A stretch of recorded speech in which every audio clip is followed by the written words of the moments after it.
welcome to Associated Black Charities. My name is Chrissy Thornton. I'm so excited to be on the webinar with you today, Equity at Work. It is October. We've done this all year long, and we have tackled a bunch of important topics that affect Black professionals in the workplace. And today is no different. Today we get to talk about data and the role of data in driving workplace equity. We know that data can be neutral. It can be numbers and percentages and dashboards that tell an honest story about what's working and what's not. But in reality, data is never truly objective. It tends to be shaped by who collects it, what the standard is, and what the standard of measurement is, how it's interpreted, and the systems that define what success really means. And so from hiring to performance, data can expose inequity, or it can be the tools that are used to reinforce it. I'm so excited to talk to you all today about this topic with some phenomenal speakers that I'm going to ask to join me on screen at this time. Hey, hey. Hello, hello. So excited to have both of you on today to talk about the role of data in driving workplace equity. And we would love for you to both introduce yourself, tell us a little bit about you, and then also why this conversation and this topic is specifically attractive to you. And we'll start with you, Akish. Sure. Thank you, Chrissy. Thank you for inviting me here and thank you for having me here. My name is Akis Forsyth. I'm from the Odyssey Alliance, which is a firm a social impact firm that teaches organizations and community-based organizations and governments to use data to make decisions. Mhm. Um, and so we teach them to use their impact data to determine if the services, the way they deliver the services, the way they are working together as a team is working to get the impact. And so one of the reasons why we do this work is we found that there is no shortage of vision. There is no shortage of heart. I think there are over 41,000 nonprofits in Maryland, Baltimore alone. And so the work is out there, the work is being done. And what we found is that leaders have a hard time understanding how to use data for learning rather than using data for compliance. So we try to teach leaders to maximize the data that's coming in to determine if they're seeing the results they want to see. Absolutely. That's amazing. Thank you for being here with us today. And Brandon, welcome. Thank you for having me here. I'm very excited to join this conversation as well. I'm Brandon. I'm the founder of For the Collective, and I've been working in the mental health space for about a decade now. I've been a behavior analyst, and I've been taking that expertise to work as a consultant and a coach, helping individuals and organizations move from a state of surviving to a state of thriving. And what that looks like in this sense is blending behavioral science, that clinical understanding, the ability to read and analyze data so that way I can help mission-driven organizations or individuals maximize their performance, maximize their productivity, or increase and include sustainable practices long term with what we're looking to measure, but specifically amongst Black communities. Yes. So thank you both for being here. I'm excited to dive in to learn from you and to get a little bit more insight on your lived experience. And so what I will say here at Associated Black Charities, data has been like the framework for many decades. In fact, most people will remember that my predecessor, Diane Bell McCoy, often spoke about the importance of data, even in interpreting systemic injustice and systemic racism and the effects and outcomes of it. And she's a very data-driven model. We at one point had a lot of support in research and analysis of data and looking how outcomes are driven by, statistics and real data as to Black people's ability to thrive and to be empowered economically. And so I have so much respect for that work. It has informed a lot of how ABC has shown up. What I will say though is for me, a lot of times it just feels like we don't have the time that we need really to Absolutely. source the real data and the information, and the numbers are constantly changing, and I'm hyper aware of that. So I would love for someone to weigh in on just like the importance of it and the difference it makes when you are looking at data and driving not only the kind of work that we do, but just in decision making specifically in corporate work. Yeah. So You want to take it first?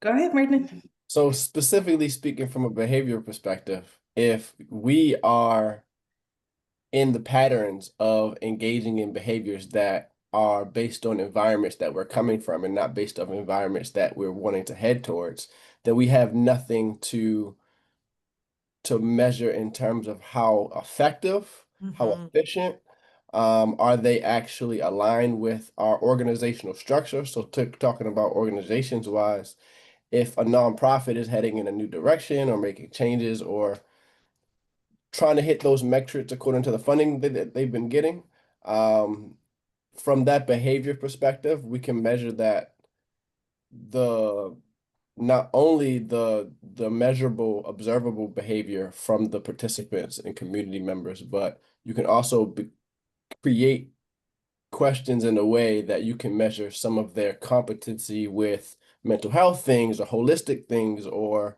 maybe find their capacity with financial literacy, and these other aspects of their life.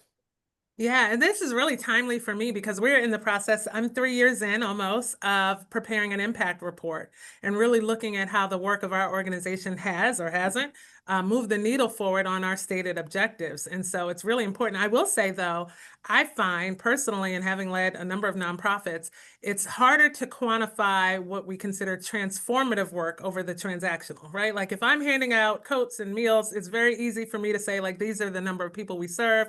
We got them from point A to point B. It's a little bit more difficult, we're finding, in assessing like the real transformative systems change happenings that we should be able to take some credit for.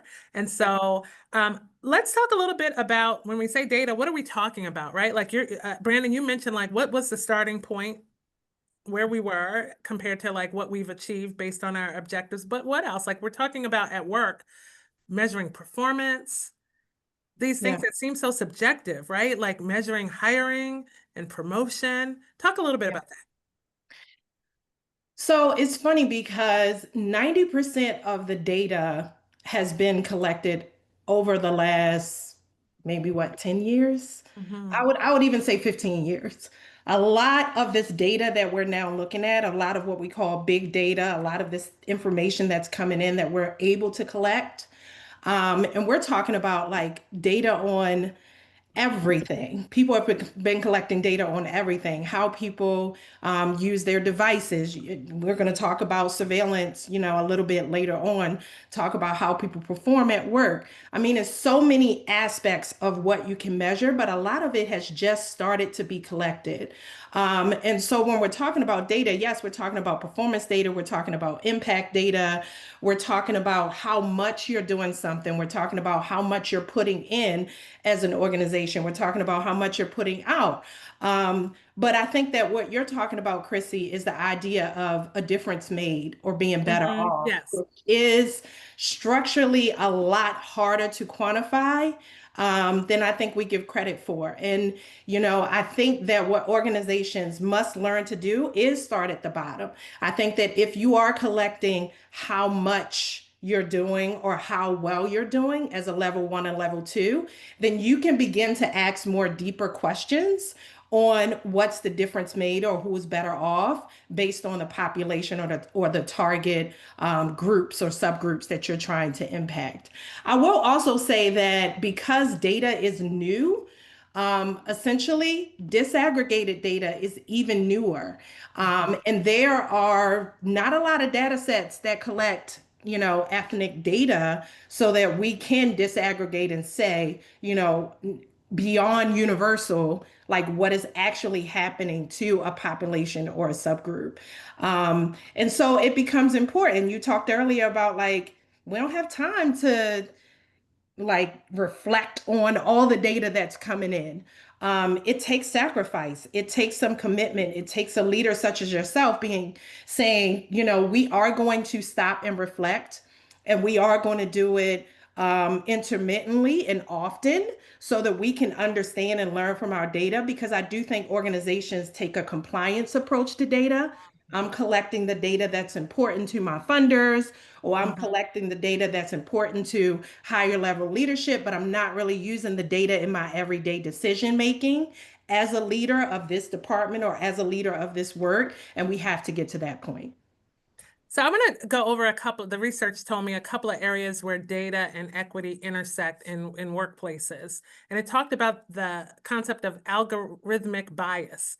And so it says that many organizations are now relying on automated screening tools, even like AI-based tools to make decisions. And those are decisions from pay, promotion, hiring, all kinds of things. And it says, but when those systems are trained and informed by data that already reflects bias and inequity, they just tend to reproduce it.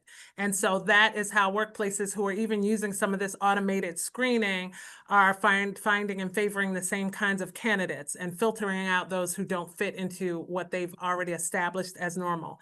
Also looking at performance metrics where categories are completely subjective and rooted in bias, as opposed to, looking at actual performance. Instead, we're looking at how people conform and whether they fit into or look the part, or how they fit into the culture rather than the deliverance of the work. And then lastly, pay and promotion data, which a lot of organizations do not have transparent practices around. A lot of times when we're talking about pay disparity, especially for Black professionals, we often talk about how there is an expectation to not discuss pay, to not have that data be readily available, which lends itself to ongoing disparity and a little bit of unfair and unjust treatment in the workplace.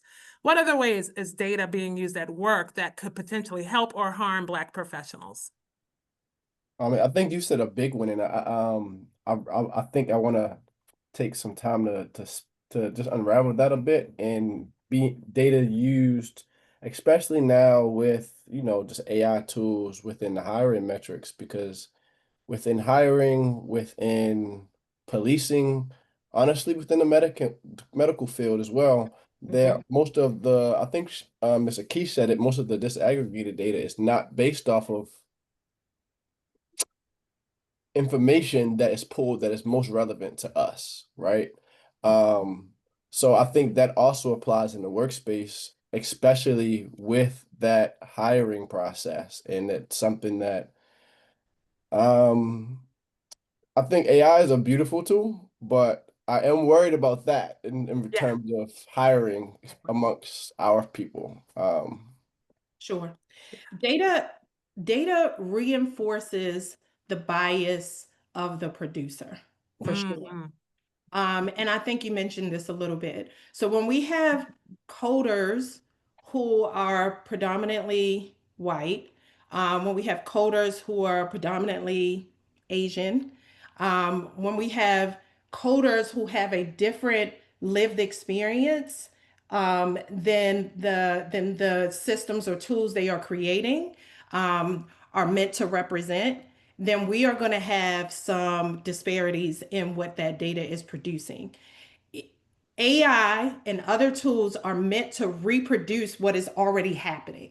They're Mhm. not meant to do anything different. And so even though I think there were a bunch of studies that happened where data scientists looked through some tools, and there are a bunch of studies where they found things. There are a bunch of studies where they didn't find anything. And so nothing is jumping out. And so people are coming to the conclusion that it is neutral when it's not necessarily neutral. And so we have to really be careful with both data and AI because it reinforces the ideals that were created in its inception or its design.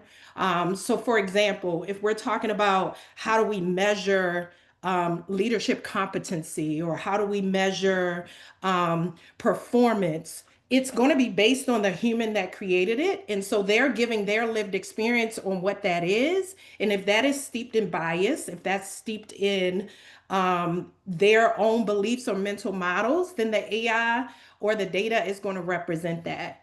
And so it's hard to determine because data is good. It's not inherently bad. Mhm. It does give us a clear picture of what's happening, but we need to make sure that we have a diverse team of humans that can go in and unpack that data and reflect on the actual story that's being represented. And it's interesting too, because sometimes we're the ones that are informing data, but it's not safe to be honest and truthful. I dealt with a Absolutely. corporate leader who, sits at the top of an organization with 20,000 plus employees. And he mentioned to me that they had done some surveying of their workforce. And the workforce mentioned that everyone felt belonging, everyone felt included, people felt there was no racism, sexism, ageism, any isms. It was this utopia. Everybody felt like, and that the data came back and said that everybody was happy. They felt like the company was doing everything it could. And so I'm like, listening to him recount this, and I'm thinking, well, you haven't created enough safety for people to be honest, right? Like, because it's also not reasonable to believe that that kind of workplace exists Absolutely. in a society that where that does not exist, right? And so sometimes data and our requests for data through surveying or through, getting people to give feedback is also done in a way to, I think, get specific outcomes and to influence specific outcomes. Because yeah, it feels good to say you have no racism in your workplace, but that's not reasonable with 20,000 employees, that everyone feels included. Absolutely. There's actually a study that I was trying to look up and see if I could find it. But it talks about the psychological safety of a team. And it talks about how teams with psychological safety actually have more errors. And the reason why they have more errors is because they feel more comfortable and confident reporting those errors. And because they have more errors, they're then able to create systems that can stop them from happening again, where they're able to learn from them. So when you're in a psychologically safe environment, you're also better able to learn. And so if you have an organization that's saying nothing's wrong, we are honest, we trust one another. You have to question that because a system is designed to get the results that it's getting. And so it sounds like that leader, like you said, has created a system where people don't report what's actually happening, because that's not the case in our world where we live in. So that would not be the case in a work world. Absolutely. Any thoughts, Brandon? No, that does make sense. I was actually taking notes because I am going to go look up that article after we finish. That sounds Yeah. good. I'll make sure I get it to you. So I also pull some data because a lot of times when I'm out and about talking about the work of ABC, which is the pursuit of equity, specifically economic empowerment, freedom, and justice for Black people, people like to hear statistics because, we had our Black president. And so everybody thinks all is well in the world of Black communities, and that we've arrived, and we got a Black mayor and governor here in our area. And so people think, that the work doesn't continue. But for me, I notice I'm very careful in using data as my baseline because it's always moving and changing, right? Like, it's almost impossible to keep up with statistics and things. But some of the things we looked up is that women now hold around 29% of executive roles at the C-suite level in corporations, but only 7% of those are women of color. So it shows progress, but slow progress specifically for women of color. We know in Maryland, the racial wealth gap is 8-1 in Maryland, and it has been 8-1. There was a time right after Governor Wes Moore was in office that suddenly I was in the audience and he said, it's improved, it's 6-1. And I'm like, says who? It's still 8-1. So how do we mitigate for data that is not necessarily up to date, is not necessarily factual? Someone asked in the chat, can we trust all the data we see? Is it accurate and reliable? And I asked that in a city where we hear people saying crime is down, Baltimore is safe and all these things, and there's not necessarily like quantifiable data that I hear to back that up. But can we trust data? Does it matter who's sharing it? How do we No, check it? yeah, no, so it definitely absolutely matters who's providing the data. Where is it coming from? And some of the questions I like to ask when I'm coming across data that seems either a little sketchy or whatever it is, like you mentioned, somebody just throwing out numbers without any, Yeah. backing to it. Um, does who benefits or does somebody benefit from this data being portrayed a certain way? And if I can pull that string, then usually I can find where that data is coming from their portrayed, place of benefit. Um, but in this world of data just being just pushed around all the time, one of the best things I think we can do just as individuals is make follow-up a necessity.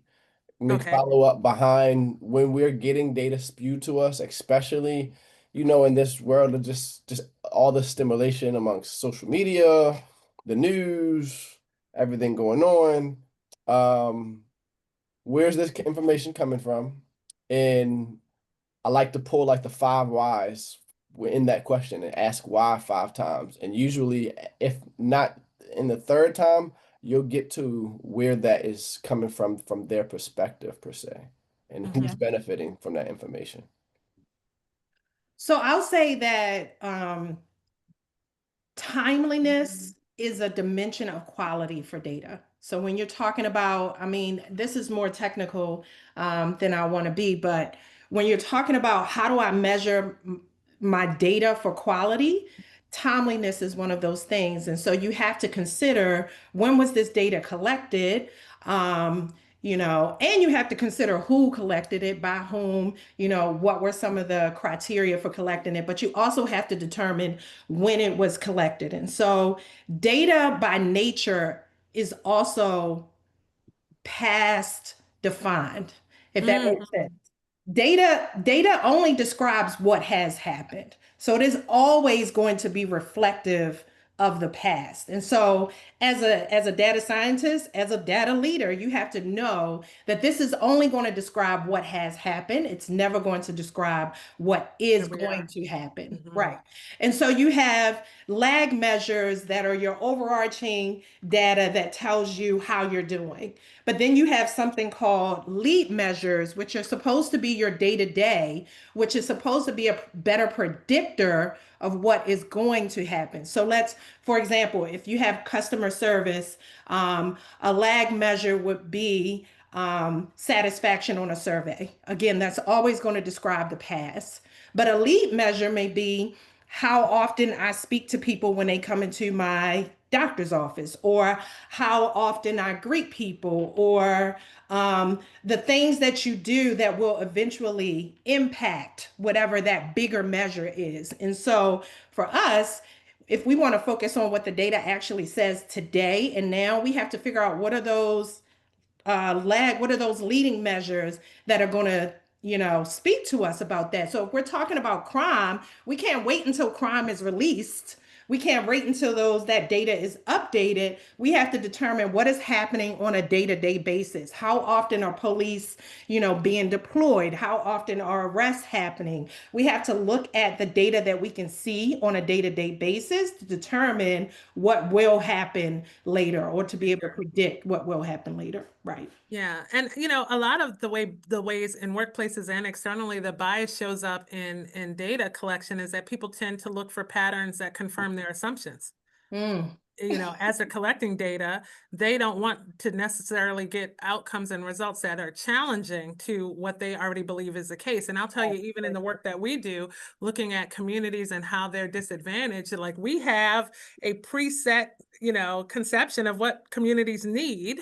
And yeah. then it's very interesting when we go out and actually ask the question and collect the data, how wrong we tend to be, but it tends to like rock the whole core of the work that we're doing. The other thing I want to bring up now is something called data fatigue. And so many times in workplaces, when people are collecting feedback or doing surveying and those kind of things, there's an understanding that when you collect data and you don't act on it, there's no change, there's no Yep. movement toward anything different. It leads to disengagement, and a lot of time people stop trusting those opportunities to give feedback when nothing changes from what they've shared. So let's talk about that a little bit, and how then employers specifically should or could do better in making sure that the feedback is collected and the data is established, but to do something with it, like to be able to be activated. So first, I first want to just talk about that confirmation bias piece because I Yeah, think yeah. that most people probably already know that we have that preset arrangement in our brain to want to be correct, right? But I think we doubt just how often it happens, just Mm, how much it happens, and just how much it impacts what we're doing if we are just not checking it because it is a part of our body's res feedback loop and dopamine system to want to be correct. So that confirmation bias is something that's really built in more in our daily basis than we genuinely think. Um, but you talked about what you said, data fatigue, Mhm. and I think that piece is one that uh, I agree with you that it's especially amongst the community organizations, sometimes it's hard to measure and then display how hmm what we're doing can has made impact and will make impact going forward. I think a big part of what we can do is build in feedback loops, so that way we can constantly get that survey data, the what is happening, what they feel like they need, and building in opportunities to always show and illustrate what is being done to create a positive reinforcement system. So that way people and community members would like to continue to be engaged, while also knowing that their participation, their contributions are making an impact, are something that are being valued. And, you know, I think that kind of like can help with that data fatigue piece. I just wanted to speak to the confirmation bias piece first. Absolutely. You know, I think it's something that we underestimate sometimes. Yeah. I think it's important for a leader to show that they care about the results. So going back to what you said before too about the leader who's like, we have safety, we have honesty, people are being truthful, like we don't have any of those issues. It's also important for even that leader to say we care about like how you feel. We want to make sure that you're giving us honest feedback. And so I think part of collecting data means you also have a responsibility to tell the story of the data, even when it's not necessarily in your benefit to do that. And I think hmm a lot of times leaders are scared, especially these nonprofit organizations who are basing funding on what the data says. People are scared to reveal what is actually happening in the data. And so they collect, and then they're not doing anything with it because they're scared to release it or they're scared to be transparent about what the data says.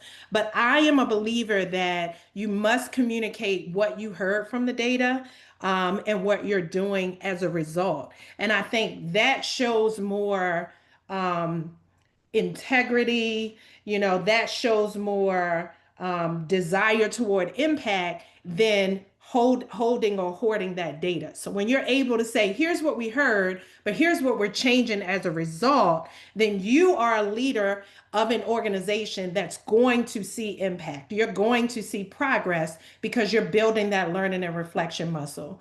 And I think just letting folks know, thank you for the data. We appreciate your honesty. Here's what we heard, and here's what we're going to do is so important to be a part of, what Brandon talks about, that feedback loop and that positive reinforcement, because that makes people want to give you more of their lived experience. Otherwise, if you're not doing anything with it, then I don't want to waste my time. Yeah. And I'm gonna take us off to the left for a second, and then I'm gonna come back and ask you all about some of your lived experience with like data and how it's informed different things in your journey. But there was a time probably when this academic data, that's why I'm framing it, right? Like this research, this data that has been collected and assessed and sourced and all this stuff was really important, but it tends not to be how people are informed now, right? Like with social media and regular media, mainstream media and stuff, people aren't getting their information from research reports anymore, or even like assessments and those kind of things. People are literally getting their information and forming their values and belief systems with like 30-second Instagram sound bites or TikTok or whatever the case is, right? And that kind of data is often used to justify, what people believe now, right? And so how does this version of actual data compete with that? Because, a lot of people's values and beliefs are now being formed by things that don't come with a lot of backup and accuracy. Mm, Mm. yeah. We both said, hmm. Yeah. That's a hard one to answer right now because of how fast it is happening. Not only just the technology advancements and also the level of propaganda in some areas, especially that are pushed to BIPOC communities. Um, Mm. Yeah, that's tough. yeah, I think one of the things first is parents, I think definitely at this point in time should be not necessarily restrictive. I don't think you should be restrictive because that breeds a level of curiosity that a child is going to want to explore. But you spend more time teaching what you would like, how you would like them to perceive data as they're coming across it, because it is something that at this point in time is more inevitable than say 10, 15 years ago. Mhm. So that same example for parents is maybe something that organizational level you are making an emphasis to highlight and hmm, just put a spotlight on where what you're measuring, what you're doing, what your intentions are for for what you're measuring, and keep that spotlight as much as possible because of the fact that it is, is Yeah, well, it's rough, right? Like yeah. we're not even asking questions, right? Like we're being fed Oh my gosh. information and it's easily consumable, right? Like gone are the encyclopedias. Absolutely. Uh, who's doing research now, right? Like who's putting forward data reports? Where do we have access to them? Because honestly, those things could be accessible more widely by social media and online as well. But we're looking for the sound bites, the quick information. So a lot of times we're misinformed. And then when we go into the workplace, we have workplaces who believe that there are no qualified Black people to be in the roles. We have workplaces who believe, though this is true, that Black women are less educated and less capable. We have workplaces who believe different things that are in contrary to actual truth and source data, but it's just easier to take that Yeah, quick information that's not validated. And how do we fight that? absolutely. This is definitely tough. I mean, Brandon talked about like parents protecting their kids, but it's parents too. Parents are Hmm. also on social media. They're also listening to multiple media channels about what's happening in the world. And a lot of times we have to succumb to what media representatives are saying. I mean, Or we're not not even saying, right or not saying we're not even talking about social media. Like, right. I do think that there is an underlying belief that you can't necessarily believe what you hear on social media. I hope that that is the case. I hope we have that mental model kind of beaten into us now, that these are just people who have thoughts and opinions. But when you're talking about regular media and what's being put out, and the fact, couple that with the fact that they are using data. When you add data to a story, it amplifies, what people perceive as truth. And so you have to be careful. One of the things that I do is I try to listen to it all, to be honest. You listen to, let's not even, I mean, the fact that you have your algorithm who's like, oh, you like this? Let me give you more Give me of the more of same it. thing. Right, right. We're not even talking about that. But I try to like take in my own views and listen to media or news from my own views, but I also try to listen to the other side. I think it's important to understand the perspective of the other side and to understand how things can be interpreted in multiple different ways, and then check the source and then go find the data. Your average person is not doing that though. And so it's hard and difficult to filter some of the things that you're hearing with the truth. I think you just got to take it with a grain of salt, because people tell, we're talking about bad data. People tell wrong stories using data. They tell wrong stories, without data. They tell the wrong story with misinterpreted data. It's a convoluted, kind of island that we live on when we're talking about using data to make decisions. But I do think it takes checking of humans, common sense, strategic thinking to like come back and truly find the truth. And the truth is actually subjective. So Mhm. it's So I'm difficult. going to ask you guys some questions that are in the Q&A, and then we'll go to your lived experience. So the first one says, when it comes to the Black community, is certain data being withheld? Oh man. Oh man. Absolutely. I think it's really like where are you looking? Are you talking financially? Are you talking educationally? Um, Yeah. Whew. I think even just basic information about who we are, Yeah. where we've Yeah. come from, what we're capable of, right? Like it's all used to skew what we believe our potential is. So I would say absolutely. And I would say absolutely. that's not new, right? Like that, Yeah. yeah. What else? No, I think you just said it. Yeah. Yeah. I mean, I think that we have to be careful because a lot of folks are using data on our behalf. A lot of folks are using data to decide how they engage with us, how they interact with us. And for example, I'm talking about social justice. I'm talking about police force. I'm talking about even doctors Yep, are absolutely. using data to determine how they take care of Black bodies. And Black bodies are being impacted because of, some people are being, referred to specialists and others are not because of who we are and our history and, information that they're using from the past to determine what happens next. So there's a lot of data that's being used on our behalf. I don't know that it's hidden. Um, I do think it's there, but I think that you got to dig through a lot of sludge and muck to get to it. And folks are making decisions on our behalf based on histories, based on their own structural bias that they live in, and it's impacting us. And we need to be more aware of what's happening. So Absolutely. I agree with you. I don't think it is necessarily hidden at all. I think with Google, shoot, with AI now, we have more access now to information and to be Absolutely. able to dig into information at a fast clip, faster more than we have ever before.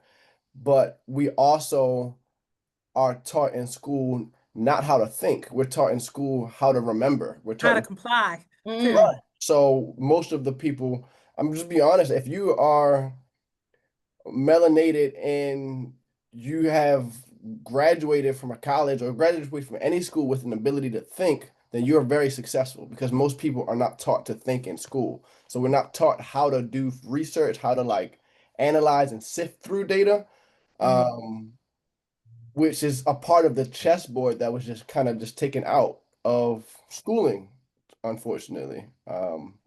Yeah. It's interesting. We always talk about like how systems weren't designed to serve us and uplift us and to be safe for us. But then I'm like, uh, these people ain't never been that bright to be designing all these systems against us either. So I'm just trying to figure out like how we got here, right? Like it's very interesting. Yeah, yeah. And it's definitely a design. I do believe it's definitely a design. And like I said earlier, we say this a lot at the University of Virginia that the system is designed to get the results that it does.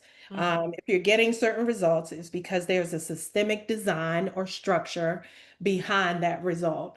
And it can be changed, but it has to be disrupted. Systems have to be disrupted. And so I think conversations like these definitely disrupt systems. And I think that we, as a group, have to be smarter and have to be willing to seek out the important things in order to see and make a difference.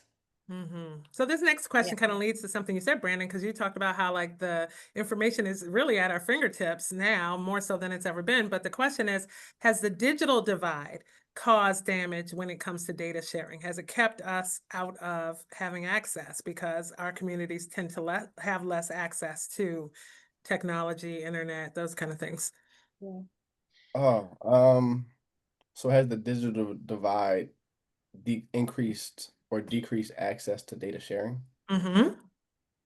I would definitely say so, because inside of just the technological advancements that are happening right now, we have people who are able to be those generalists and kind of understand where, how best to use them, how to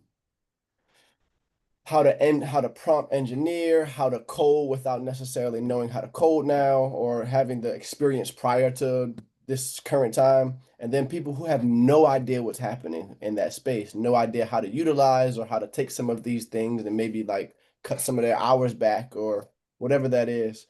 Um, so now there's a space to have this technology.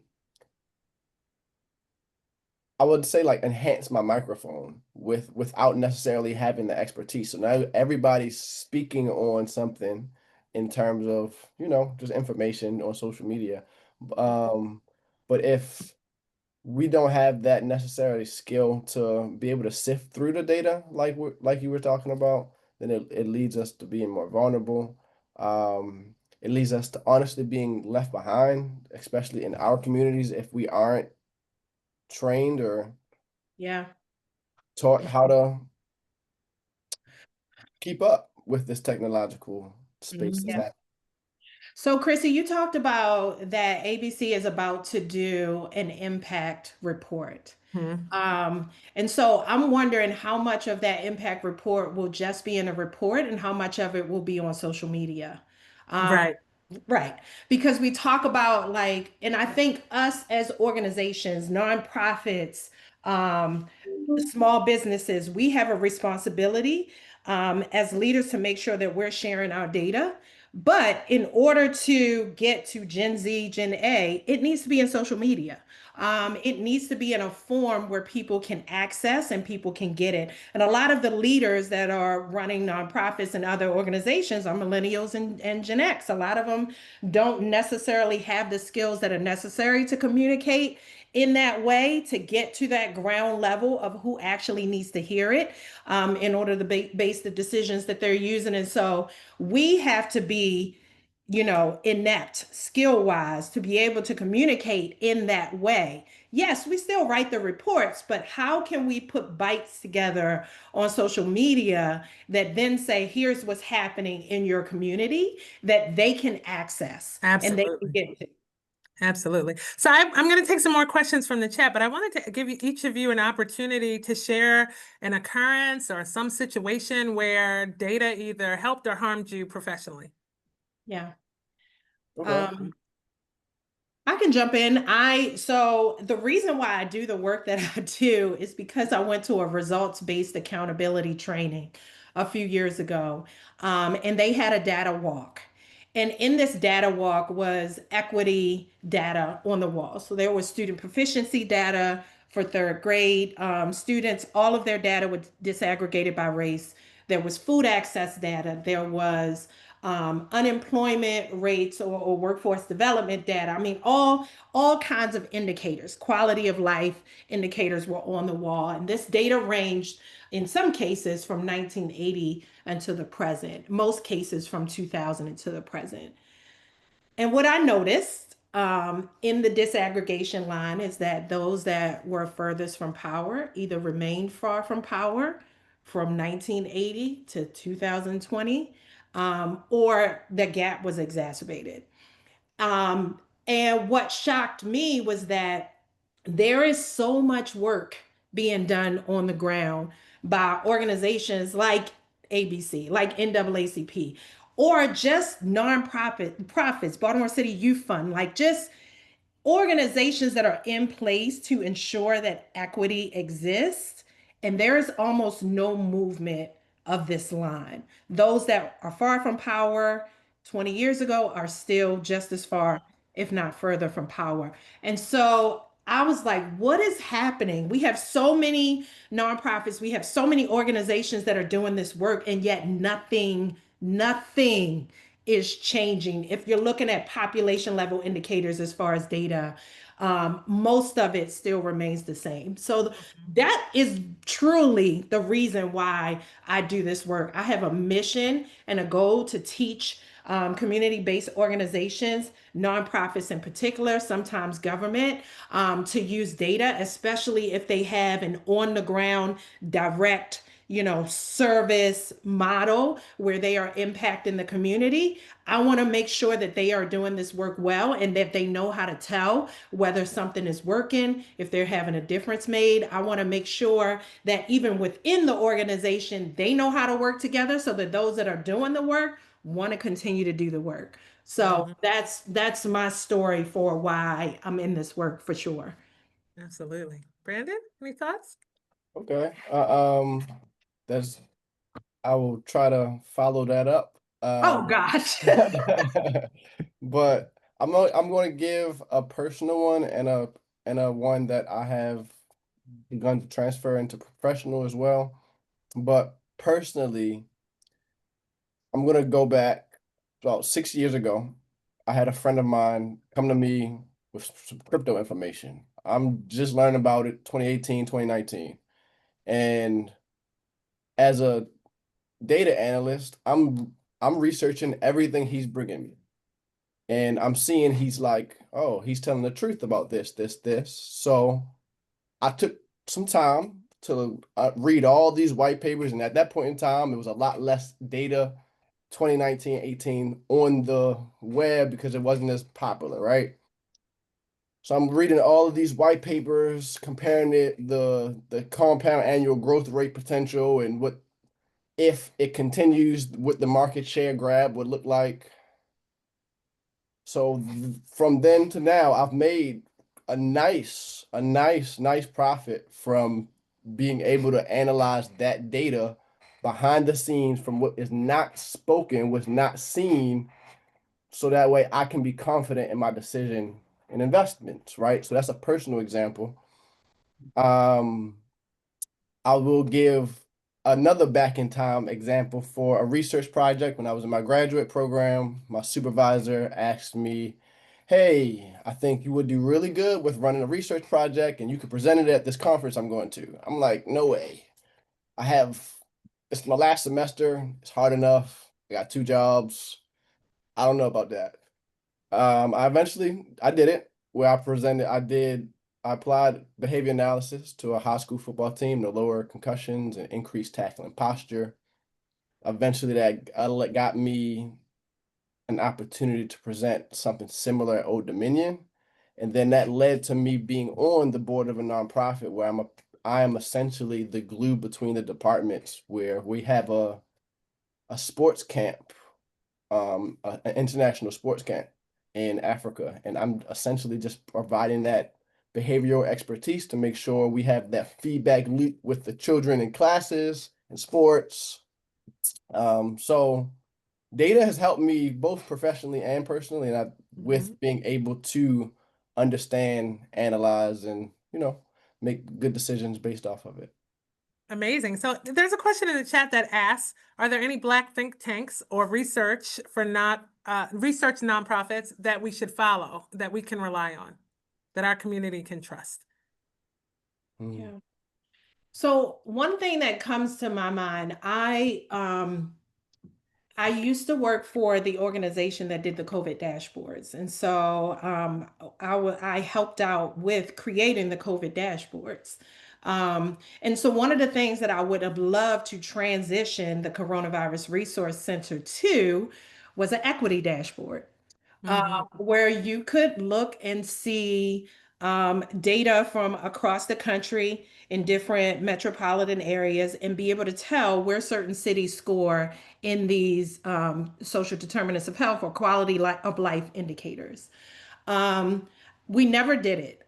But there is an organization called the National Equity Atlas that does do it. I was shocked to see that they had created something like that after the pandemic, and I think it's really helpful. So while I'm not sure of specific nonprofits or research think tanks, none really come to mind. That is the only thing that I kind of use on a daily basis in my work to determine what's happening as far as these population level indicators.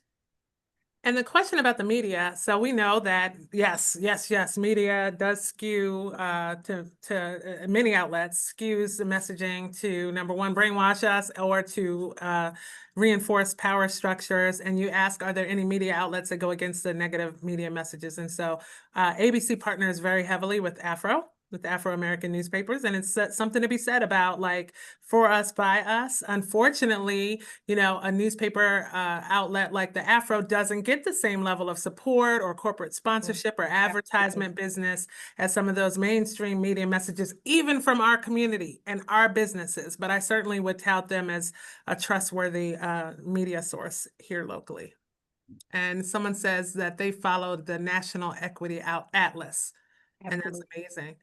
So we are coming down to the end of our hour. I know we could talk about this all day, but I want to allow you all to have the opportunity for some closing remarks for the audience, just to either reinforce the importance of data-driven decision making, tapping in to know, and to source data from reliable sources, and most importantly for this particular webinar, how they can use data for their benefit in the workplace and for their advancement at work. And so we'll start with Brandon.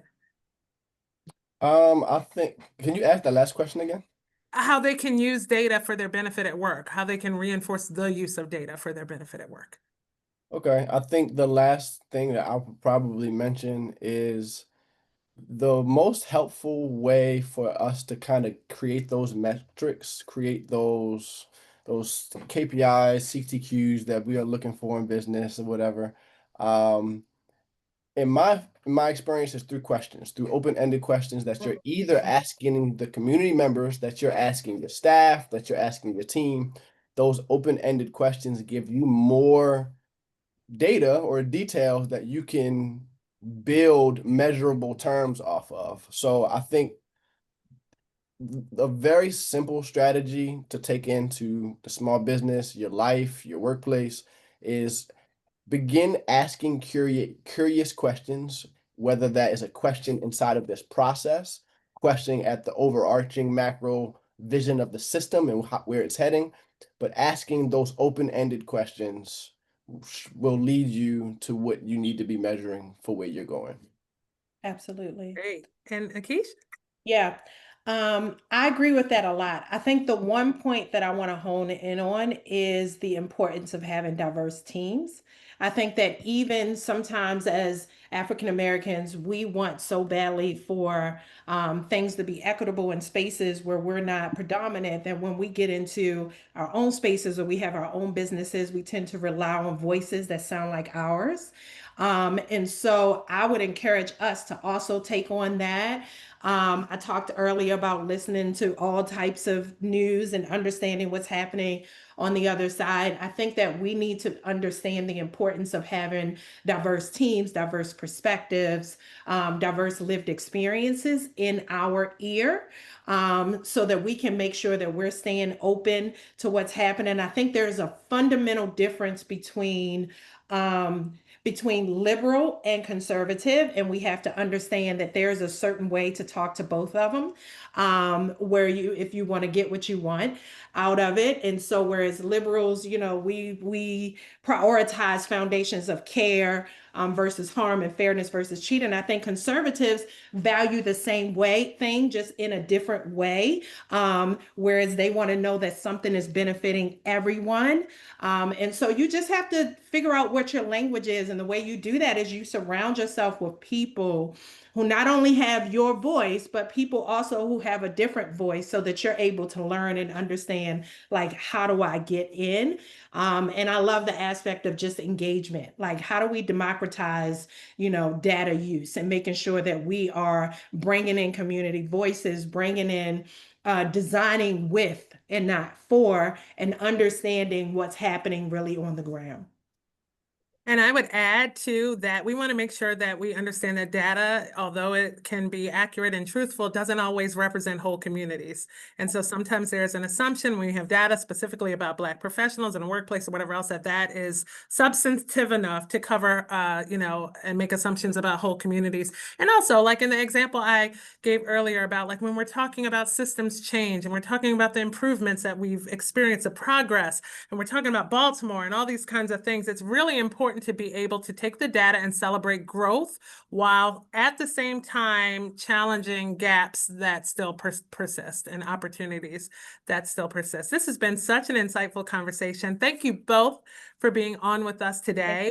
And thank you all for your very I think thought-provoking questions, and let's continue to learn more about this topic. We'll be back next month in November. We're rounding out our year here at ABC. Next month, we are talking about inclusive procurement, and so what it means to support Black-owned businesses in the course of our professional work. And for Associated Black Charities, I'm Chrissy Thornton. Thank you so much for joining us today.